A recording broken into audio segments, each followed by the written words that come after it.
7 de la mañana con 36 minutos, 7 con 36 minutos, en Punto Noticias de Radio Pichincha en su primera emisión. Saludamos con nuestra primera invitada, se trata de la experta en temas de seguridad e inteligencia, Carolina Andrade, que nos acompaña de forma telemática. Carolina, qué gusto saludarle nuevamente, buenos días, bienvenida a nuestro espacio informativo a través de Radio Pichincha.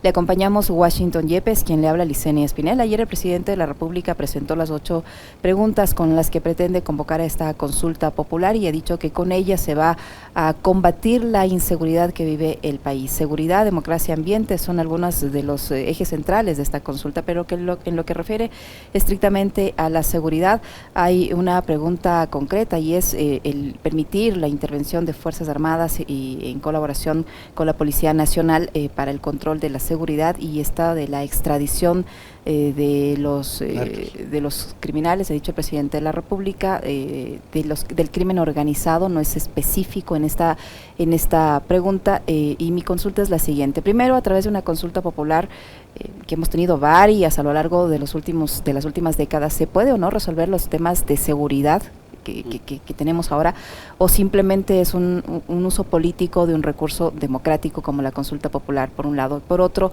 ya establece la ley el hecho de que Fuerzas Armadas cooperen con la Policía Nacional en ciertos momentos de crisis, y en qué puede contribuir el hecho de extraditar a ecuatorianos que hayan cometido crímenes en el exterior o viceversa.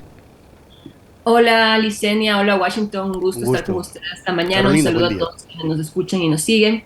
Sí, efectivamente, si miramos de manera integral el documento de más de 450 páginas, vemos que el objetivo central que ponen ahí supuestamente es que las 8 preguntas estarían respondiendo a la amenaza del crimen organizado en el Ecuador. Sí. Pero cuando vemos en la realidad, cada una de ellas no aborda las causas reales ni estructurales, ni a nivel político, ni a nivel de los temas de seguridad. La responsabilidad está en el Estado, en el gobierno central, y en la ejecución de prioridades y políticas públicas para poder abordar las causas estructurales del tema de seguridad y al menos dotar de herramientas básicas a la policía. Hoy uno de los medios del Ecuador resaltaba que el 85% del parque automotor en Santo Domingo de la policía está totalmente inhabilitada, no funciona. Entonces es ahí donde tendría que estar ya el Ministerio del Interior hace muchos meses atrás planificando cómo se iba a regenerar, mantener o reorganizar, ¿no es cierto?, nuevas capacidades básicas de la policía para que pueda realizar su trabajo mínimo. Entonces, el objetivo político es claro, no resuelve los temas de seguridad. Nuevamente se busca una excusa, ya se puso la excusa de la ley de uso progresivo de la fuerza o el uso legítimo de la fuerza, y ahora nuevamente buscan otra excusa para evadir responsabilidades de algo que ya podría estar siendo ejecutado por el gobierno central. Eso es correcto, Carolina, muy buenos días. Y yo por eso quiero hacer una pregunta frontal, porque yo creo que este es el fondo del asunto. Se pretende manipular a través de la consulta de la conciencia ciudadana con fines políticos. Porque yo le pregunto a usted, ¿eso no ha inducido preguntarle a la ciudadanía? ¿Quiere usted que la Policía Nacional, conjuntamente con las Fuerzas Armadas, luchen contra el crimen? No está así la pregunta, pero digo, es obvio, la gente tiene que decir que sí. ¿Quién va a estar en contra de que la Policía y las Fuerzas Armadas luchen contra la delincuencia? Sí, es su papel. Y lo mismo lo otro. ¿Quiere usted que se extradite a los narcotraficantes? Pero lógico, pues. Es una pregunta tan inducida que a mí me lleva a pensar que hay una manipulación política atrás de esa eventual convocatoria, porque no resuelve los problemas estructurales de la seguridad. Sabemos que la seguridad en un país se resuelve generando empleo, cultura, educación, arte y una serie de atenciones más que imposibiliten que se vaya degradando la sociedad y se pauperice a tantos niveles para que llegue a la situación de desastre en el que vivimos. Le pido un análisis de este comentario, mi querida Carolina. Claro que sí, Washington. A ver, el documento y la presentación de la pregunta también reconoce algo que es crítico para la propia institución policial. Varias veces en el documento se dice que la policía está en incapacidad, que han sobrepasado sus capacidades instaladas, que la delincuencia organizada está mejor armada que la policía, que tiene mejor tecnología, lo cual para la institución policial en sí es una posición bastante degradante, el reconocer que no se ha podido fortalecer ni siquiera sus capacidades para que pueda responder a su misión institucional. Quiere decir que se está reconociendo eso por parte del gobierno. Al mismo tiempo, Fuerzas Armadas ya en muchos análisis internos, y de hecho varios analistas militares en servicio pasivo han resaltado que no es la vía adecuada, porque ellos no tienen la formación ni la capacitación para poder hacer frente a temas de seguridad ciudadana o temas de, ¿no es cierto?, de mantenimiento del orden interno. Entonces, En ese sentido, también debe haber un pequeño malestar al interior de Fuerzas Armadas de que se los esté buscando incorporar a eso. Yo lo digo desde una visión del análisis de las instituciones, ¿no? De orden público. Obviamente, como usted decía, la ciudadanía, al preguntarle algo tan lógico, tan evidente, va a decir que sí, que es necesario que esto suceda, que vivamos en un estado de excepción permanente, porque también esta pregunta lo que busca es eso, ¿no? Y también lo argumentan en este documento. Dicen, bueno, ya hemos decretado 3 estados de excepción, 6 involucrados al tema de seguridad y orden público, entonces tenemos que ya cerca de 240 días en los cuales Esmeraldas, Manabí y especialmente la zona 8 ha estado bajo estado de excepción, entonces como quien dice, bueno, ya es lógico que pasemos a un estado de excepción permanente con Fuerzas Armadas y Policía Nacional de manera permanente en las calles. Eso es lo que hace el análisis del documento que presenta las preguntas con los anexos.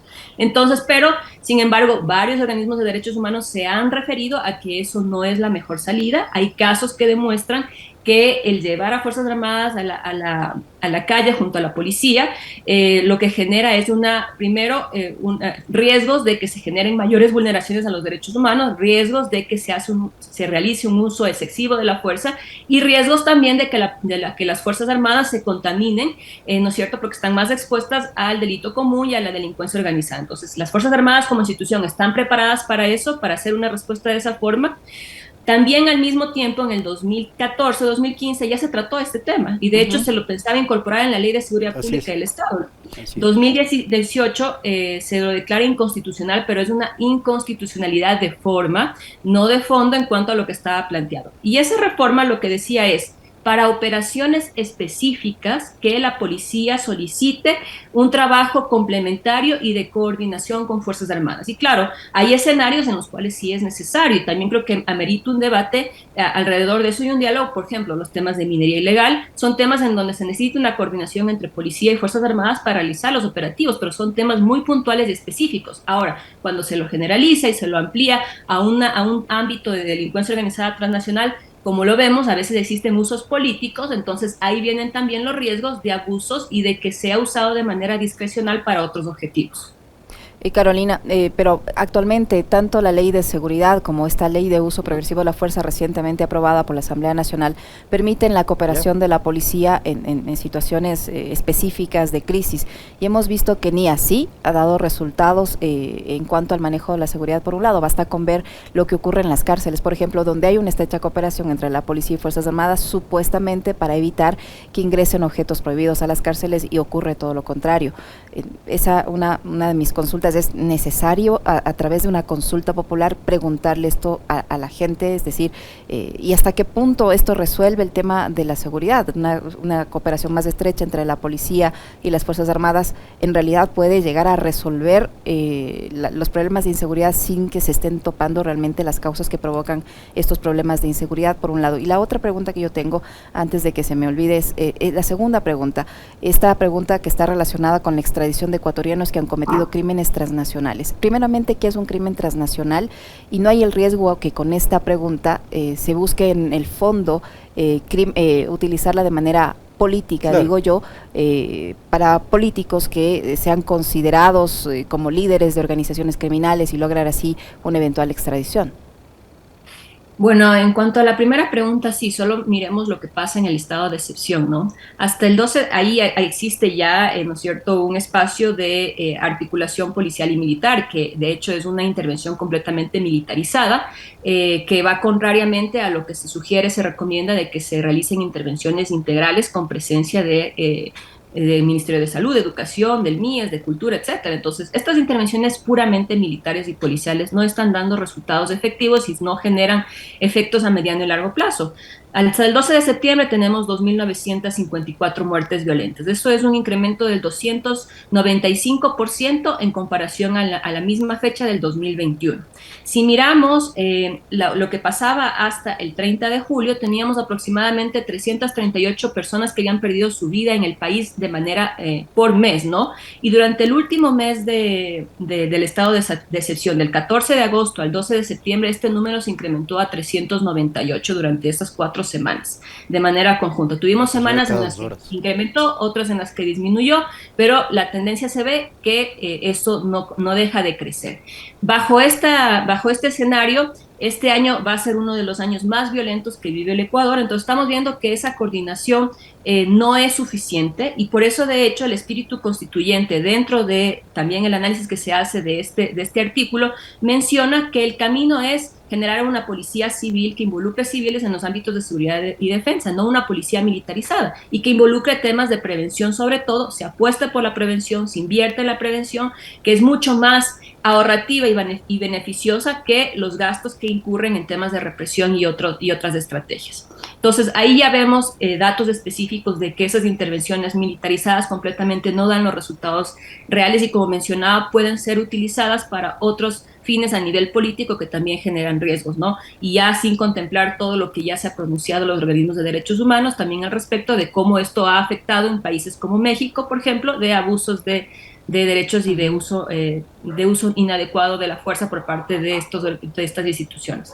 Ahora, con el tema de la extradición, normalmente los delitos transnacionales es algo, la delincuencia organizada transnacional es un concepto bastante difícil de definir, incluso la Convención de Palermo no lo hace, nuestra Código Integral Penal sí presenta una definición sobre la vinculación de varios actores que actúan de manera coordinada y que pueden tener vínculos o ramificaciones como en otros países, ¿no? O que involucren ciudadanos que están en otros países, es una estructura que sobrepase las fronteras. Bajo esta definición claramente se puede generar interpretaciones de acuerdo a quienes están generando, ¿no es cierto?, los procesos, y eso también genera varias acciones discrecionales que pueden darse, al menos si es que vemos una politización de parte de a los órganos de seguridad y justicia, puede generarse esos temas. Sin embargo, también hay que reconocer que el documento es muy específico en los casos en los cuales se debería recurrir a ese uso,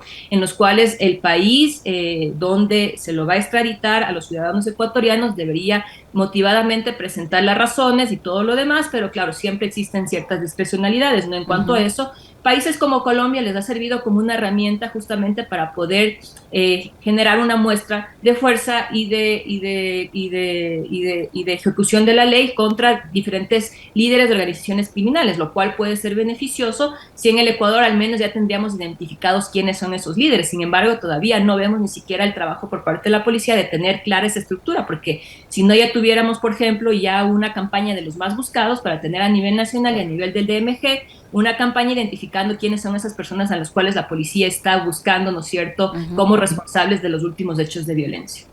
Ahora, en un sistema carcelario tan debilitado como el nuestro, con esos problemas tan serios que tiene, ¿en qué contribuye extraditar a ecuatorianos, de acuerdo a la pregunta, extraditar a ecuatorianos que han cometido crímenes transnacionales? Primero, como usted dice, si no los tenemos identificados y aquí internamente no sabemos quiénes son los que dirigen las bandas, ¿cómo sabemos primero, si no tenemos la identificación de quiénes son, cómo sabemos que están en el extranjero y en qué medida contribuye a mejorar la seguridad de extraditar a ecuatorianos que han perpetrado estos crímenes transnacionales y traerlos a este sistema de rehabilitación tan contaminado, tan corrupto y tan debilitado?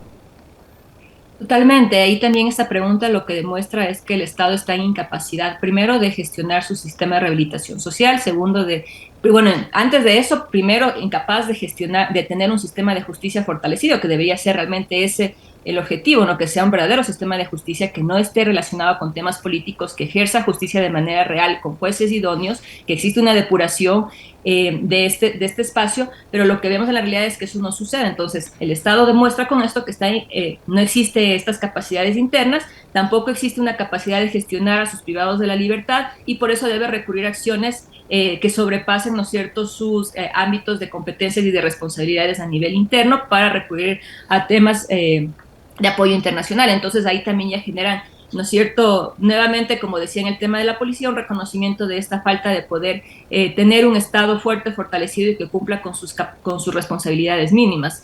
¿En qué ayudaría si al menos ya tendríamos identificado dentro del sistema de rehabilitación social quiénes son esas personas en las que realmente se podría generar estos pedidos de extradición, si ya existirían también por parte de otros países pedidos de extradición en firme de actores específicos que hayan sido identificados y debidamente argumentados, sustentados, que deberían ser parte de este proceso, pero tampoco hemos observado eso. Entonces también genera una discrecionalidad de que sea mal utilizado o que ni siquiera pueda cumplirse, porque a veces veces los mismos jueces y fiscales no tienen las competencias necesarias para realizar ni siquiera el pedido o el proceso adecuado para realizar este tipo de acciones. Eso lo reconocían varios juristas el día de ayer en un análisis. También creo que no, en el fondo no viene a solucionar los temas reales, que es tener prioridades con recursos, con políticas y ejecutarlas de manera inmediata, que ya han pasado cerca de más de 6, 7 meses de que el nuevo ministro del Interior está en funciones y todavía no vemos esos resultados tangibles, ¿no? Pero aquí hay temas de fondo, Carolina. En seguridad, lo importante es el trabajo que se puede hacer en la inteligencia, porque el narcotráfico es el que está desatando esta ola de violencia que ya se torna incontenible. 2 muertes por hora se registran en este último mes, de acuerdo a las estadísticas. Lo escuché en un canal de televisión. Y justamente estos aspectos tan centrales en el tema de seguridad, como es la inteligencia que debe desarrollarse, podría en un momento determinado evitar, por ejemplo, la premiación a la infiltración de narcotráfico en filas militares, en filas policiales, y evidentemente evitaría también que la violencia en las cárceles siga poniéndose aún más cruenta, porque eso no se ha solucionado de ninguna manera. Y en alguna medida, con esto termino y le pregunto a usted, se podría evitar, ¿no es cierto?, que el Ecuador ya no sea solamente un sitio de tránsito de estupefacientes, sino como es ahora, de tránsito, de acopio y de distribución de estupefacientes, acaso uno de los más importantes de América Latina. Y entonces, ¿en qué está fallando el tema de inteligencia y de seguridad que permita al Estado atacar estos aspectos que son centrales, fundamentales, estructurales para controlar la violencia y la inseguridad que vive el Ecuador? Mirando la realidad que vemos que el 85% de ese parque automotor en Santo Domingo no funciona, entonces nos cuestionamos en qué condiciones justamente está el trabajo de inteligencia. No debe tener ni siquiera los temas básicos para que pueda realizar los agentes operativos de campo de la Policía y Fuerzas Armadas para recolectar información y poder nutrirla por fuentes humanas. Y seguramente los sistemas de tecnología y de información que maneja también el sistema de inteligencia deben estar faltos de mantenimiento o no en sus capacidades adecuadas. Todo eso como consecuencia de un desmantelamiento que se vivió a partir del año 2018. Correcto. Buscando reducir capacidades no solamente de la inteligencia civil, sino también de la inteligencia militar y policial, y ahora justamente vemos que hay también pugnas internas por quién controla o quién orienta las prioridades, los recursos y dónde invertir esos recursos, si es en inteligencia militar policial, si es en el CIES como espacio de inteligencia civil, que ya no es un espacio de inteligencia civil porque está bajo orientación de servicio pasivo. Entonces ahí también quedan varias incógnitas de cómo se está manejando eso, si vemos que ni siquiera en las capacidades básicas que debería tener la policía tiene los instrumentos y las herramientas necesarias. Entonces, claro que hay que fortalecer el eje de inteligencia, que es fundamental para poder tener justamente claro cuáles son esas estructuras, cómo están operando y tener funcionando a tope las capacidades de tecnológicas y operativas del sistema de inteligencia, pero sobre todo bajo prioridades. Y después el eje de investigación criminal también. Pero como decía, si hacemos un análisis de costo y beneficio, sale mucho más ahorrativo y beneficioso siempre para los estados invertir en prevención, apostar en políticas de prevención en la infancia, en los jóvenes, para poder prevenir que estos eventos sucedan. Lamentablemente esas intervenciones no son de la noche a la mañana, y cuando existen políticas que se destruyen y se vuelven a crear, entonces perdemos tiempo, perdemos capacidades y estamos reconstruyendo permanentemente cuestiones que luego nos pasan factura y en este caso nos cuestan vidas humanas. Entonces es ahí donde debería estar justamente la priorización por parte del gobierno del Estado, y eso debería hacerlo de manera inmediata. Eso está dentro de las responsabilidades del Estado, puede ejecutarlo, dar los recursos y poder ya recuperar esas capacidades, recuperar el tiempo perdido después de las malas decisiones que se tomaron. Carolina, todo este debate ahora sobre el tema de la seguridad con la coyuntura de la consulta popular ocurre en momentos en que el Ecuador recibe la visita de Laura Richardson, comandante general del Comando Sur del Ejército de los Estados Unidos.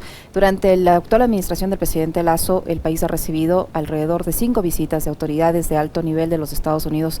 Sin embargo, esto no se ve reflejado en un plan para combatir la inseguridad y el narcotráfico, es decir, el Ecuador recibe las visitas de estos representantes representantes de la defensa norteamericana sin un plan a largo plazo y que esto se traduzca en algo concreto y efectivo que mejore de cierta manera o que se visibilice la cooperación y esto signifique mejorar la seguridad del país. ¿Cuál es su punto de vista respecto a esta visita? Yo sé que la representante del Comando Sur del Ejército de los Estados Unidos viene para participar en esta conferencia sudamericana de defensa. ¿Hasta qué punto esto va a beneficiar al Ecuador? ¿Qué expectativas hay respecto a la misma y cómo esto puede mejorar para enfrentar la inseguridad que vive el país? Bueno, estuvo también en otros países, estuvo en Brasil, estuvo en Colombia hace algunos días, la semana pasada. Entonces, la agenda que se observa de manera pública es una agenda basada en temas de narcotráfico, bueno, delincuencia organizada, narcotráfico, todo lo que está vinculado a pesca ilegal también, ¿no es cierto?, en la parte de lo que se ha observado a los alrededores de la zona económica de Galápagos, pero en general de toda la parte del Pacífico, ¿no es cierto? También está el tema de delitos ambientales, otro tema que está dentro de la agenda, todo lo que está vinculado a tema ambiente, y obviamente también el tema de migración, que ellos lo ven como tráfico ilícito de migrantes o también migración ilegal, que es como ellos lo categorizan, ¿no? Porque todos estos eventos generan, ¿no es cierto?, un interés por parte de la agenda de seguridad de Estados Unidos de mirar qué están pasando en los países sudamericanos y obviamente también existe un contexto global dentro de lo que sucede en Ucrania para también mirar cuáles son las capacidades y las acciones que se están tomando, ¿no es cierto?, en los diferentes países, la respuesta a estos fenómenos. Entonces, sí puede entenderse como una agenda que podría estar vinculada a estos temas, no se la ha transparentado, muchas veces no se dan muchos detalles sobre estas reuniones, lo cual también generan varias preguntas de cuáles son los temas de fondo que se están abordando. No olvidemos que en Galápagos también existe presencia, ¿no es cierto?, de parte militar estadounidense ya desde el 2018, cuando el exministro Jarrín autorizó que exista ahí presencia militar para operar, ¿no es cierto?, un equivalente de una base aérea que está funcionando en San Cristóbal, me parece, desde donde está partiendo, ¿no es cierto?, los vuelos de reconocimiento y contra el narcotráfico, pero también contra otras actividades que se dan en alta mar, como la pesca ilegal. Carolina, una última cosa de mi parte. ¿Usted cree que la Corte Constitucional va a dar paso, tal como están planteadas estas preguntas en lo referente al tema seguridad? Bueno, en los temas ya de constitucionalidad hay varias dudas. De lo que he escuchado, no soy constitucionalista, pero de lo que he escuchado, sobre todo, por ejemplo, en la pregunta sobre Fuerzas Armadas, Policía, como ya se determinó la inconstitucionalidad, a pesar de que haya sido un tema de fondo, de forma, perdón, y no de fondo, ya el tema de fondo, de acuerdo a diferentes pronunciamientos de la Corte IDH, donde se ha manifestado que no es lo adecuado a realizar este involucramiento de Fuerzas Armadas en temas de seguridad interna, entonces podría generarse ahí ciertos pronunciamientos que vayan en contra de lo que está planteado ahí. El ministro Carrillo esta mañana decía que si eso no da paso, entonces la salida sería fortalecer la policía, lo cual a mí me parece lo más adecuado, fortalecer la policía, generar una unidad especial que se encargue específicamente de eso, que pase procesos rigurosos de control interno, ¿no es cierto?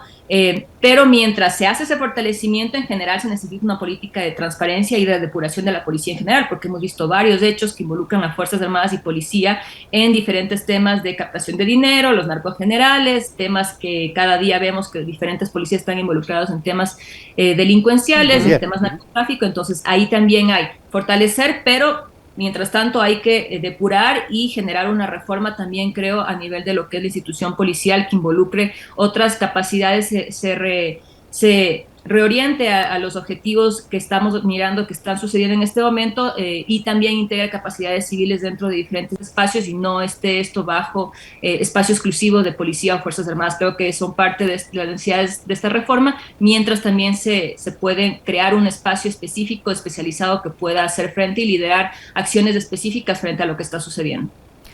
Carolina, con los resultados que hemos tenido de los estados de excepción en la zona 8 específicamente, donde ha sido renovado nuevamente por 30 días, ¿es acertado o no mantenerlo 30 días más si vemos que con las anteriores medidas parecidas no hay resultados visibles? Por el contrario, usted misma acaba de mencionar que se incrementaron el número de muertes violentas y en especial en esta zona tan problemática en la ciudad de Guayaquil, en la provincia del Guayas. No se puede controlar la inseguridad. ¿Hasta qué punto renovar el estado de excepción va a ser una solución? allí, ¿cómo debería actuar las autoridades, cómo deberían actuar las autoridades para tratar de enfrentar esta situación tan delicada que incluso ha forzado a decenas de niños a mantener sus actividades escolares vía telemática por los problemas de seguridad que hay en esta zona? Bueno, efectivamente, en la zona 8 teníamos un promedio de 113 muertes violentas mensuales.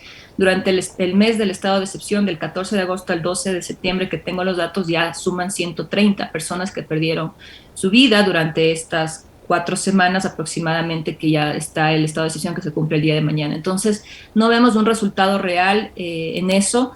Ahí solo vemos números, pero los números representan detrás de eso problemas que están en las ciudades, que están en los diferentes barrios, alta desigualdad, falta de acceso a servicios básicos, no se lo ve de una manera integral, simplemente se piensa que militarizando y generando presencia policial estos temas se van a desaparecer, y eso ha demostrado no en Ecuador solamente, sino en diferentes países de la región que eso no es una salida adecuada. Y parece que no hay un entendimiento por parte del gobierno de eso. Entonces siguen aplicando la misma receta, la misma fórmula, sin ningún tipo de cambio que se observe, y lo siguen volviendo a aplicar, y no vamos a tener resultados. Entonces necesitamos una intervención integral, hacer una presencia efectiva del Estado, una reapropiación de los espacios públicos, bien decía Washington, con presencia de actividades deportivas, culturales, claro, recuperar los servicios de educación, de salud. Miremos lo que pasó en Medellín. Medellín apostó justamente por eso. Claramente, no vamos a ser ingenuos, también existieron acciones paralelas vinculadas a temas de inteligencia e investigación que hay que fortalecer, porque no se puede hacer una intervención si no se identifica quiénes están detrás, ¿no? Y con quiénes hay que justamente enfocar los esfuerzos y las tareas de la policía y Fuerzas Armadas. Sin embargo, no vemos que eso sea una lectura por parte del gobierno, y como decía, esta propuesta de hecho busca que se naturalice o se normalice el estado de excepción, no solamente en Guayaquil, sino a nivel nacional, con la incorporación de ambas fuerzas. Entonces, no se ve que ahí exista una solución de mediano plazo, simplemente es una solución parche. Ahora, en temas de los números, también me gustaría llamar la atención que desde hace algunas semanas y meses ya nos incorpora en el análisis de las muertes violentas de la policía. En cuanto a temas numéricos, en las estadísticas no se incorpora ya a las muertes que han sucedido dentro de los centros de privación de la libertad. Entonces también, y de hecho algunos periodistas comentábamos que tampoco se está incorporando las muertes violentas que pasan en zonas no delimitadas del país. Entonces, al parecer también estaría existiendo una manipulación en cuanto al registro de las muertes violentas, buscando generar una especie de percepción a través de los números que se van a ir publicando de que esto estaría encaminado, dando resultados, o al menos estaría conteniendo lo que está pasando en el país. Entonces ahí levanto una alerta de que hay que transparentar eso, por qué se hicieron esos cambios, por qué no se está registrando todas las personas que están perdiendo su vida en el país, y que lo que necesitamos en este momento es datos reales para tomar decisiones adecuadas. ¿Y qué elementos tiene usted para afirmar que esto está ocurriendo, Carolina? ¿Por qué no se están incluyendo estas personas que mueren en esas condiciones en las cifras oficiales? Bueno, de lo que he conversado con algunos oficiales, lo que me dicen es que hubo la disposición de que ya no se contabilice las personas que han perdido su vida dentro de los centros de privación de la libertad. Y de hecho, nosotros que hacemos un análisis, los analistas que hacemos un análisis semana a semana o mes a mes de lo que está pasando, antes teníamos dentro del total las personas privadas de la libertad que también habían perdido su vida dentro de los CPLs. Y ayer que conversaba con algunos periodistas me decían que también las personas que han perdido su vida en zonas no delimitadas dentro de diferentes cantones y barrios tampoco están siendo contabilizadas. Incluso se dice que las personas que llegan a hospitales y pierden su vida en ese momento tampoco están siendo contabilizadas. Entonces hay un sinnúmero de comentarios. El hecho real es que en las estadísticas ya al menos las personas privadas de la libertad que perdieron su vida durante este año ya no están en ese registro. Entonces ahí también vemos que puede estar sucediendo esto. O sea, sería bueno consultar con fuentes oficiales de la policía para saber por qué se ha tomado esta decisión, ¿no? Y a la par de esto también vemos que las capacidades de la DINASED están totalmente sobrepasadas. Antes se medía la productividad por los casos resueltos de la DINASED, que llegaban a cerca del 70-75%. La DINASED, como, ¿no es cierto?, órgano de investigación especializado, uno de los más más importantes y de élites que tiene la policía, con alta capacidad de respuesta, ahora es venido a menos, también con capacidades debilitadas, y de hecho ahora cada oficial investigador, cada investigador tiene a su cargo 20, 30 casos, que es totalmente sobrepasa la capacidad que pueda dar una respuesta real, efectiva, y que pueda llegar a término de estos casos que están siendo investigados. Interesante. Tremendo, tremendo. Muchísimas gracias a Carolina Andrade, experta en temas de seguridad e inteligencia, por habernos acompañado. Carolina, será hasta una próxima oportunidad. Muchas gracias a ustedes. Un saludo. Lo propio, Carolina, muchísimas gracias. 8:06 en Punto Noticias. Yo me quedo con esta sensación de que... Imagínate, no incluir todas las cifras para luego presentar las estadísticas como que hay una supuesta cuando mejoría. hay un odio de lo público por parte de un régimen, evidentemente ahí no se invierte, y también las personas dejan de ser importantes, sea cualquier tipo de persona. Mira que el presidente ofreció 1.300 millones para fortalecer, por ejemplo, la Policía Nacional. De esos 1.300 millones, ¿cuánto ha dado efectivamente hasta el momento? No lo sabemos. Lo que está pasando en Santo Domingo Desmanteló es una muestra, absolutamente ¿no? todo el aparato de seguridad, desmanteló todo el tema referente al control de derechos humanos, desmanteló lo público, y desde lo privado la cosa va por donde va, pues, ¿no? Destruida. Y lo que está pasando en Santo Domingo con el tema que mencionaba Carolina al inicio de la entrevista, el mal estado en el que están los vehículos que utiliza la Policía Nacional, es solo una evidencia de importancia que se está dando a los temas de seguridad. Son cosas que se deben resolver a nivel del Ejecutivo, con la entrega apropiada, oportuna de recursos para que se puedan reparar, se puedan poner en funcionamiento, y esos vehículos que están ahí botados, inservibles, puedan contribuir a mejorar la seguridad. Sin necesidad de consulta popular, al menos no hace falta, para ese tema esto es un engaño. De dotar de recursos a la policía. En fin, 8:07, una brevísima pausa. Ya regresamos para conversar de la constitucionalidad, las 8 interrogantes planteadas para esta consulta popular. No se vayan.